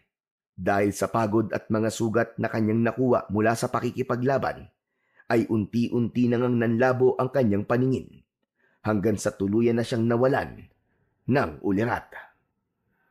Nang bumalik ang malay ni Jonathan, ay nasa loob na siya ng isang kwarto sa ospital. Nasa tabi niya ang kanyang ama na si Emilio at si Lolo Basilio, na kapwa nakangiti sa kanya. Tay, ano pong nangyari? Parang nanaginip po ko, Tay. Natalo ko raw po yung aswang na si Gustavo. Hindi yun panaginip, anak. Totoong natalo mo siya. Naibalik mo siya sa ilalim ng lupa. Ama ang ama mo, iho. At talagang hindi nagkamali ang espada ng Bakunawa sa pagpili sa iyo. Pero sana ay wala nang magtangka na muling hugutin ang espada. Dahil ang kapangyarihan at lakas na taglay nun ay may kakambal na sumpa at kamatayan. Makalipas ang ilang araw, ay nakalabas na si Jonathan sa ospital. Simula noon, ay nawala na ang takot ng mga tao.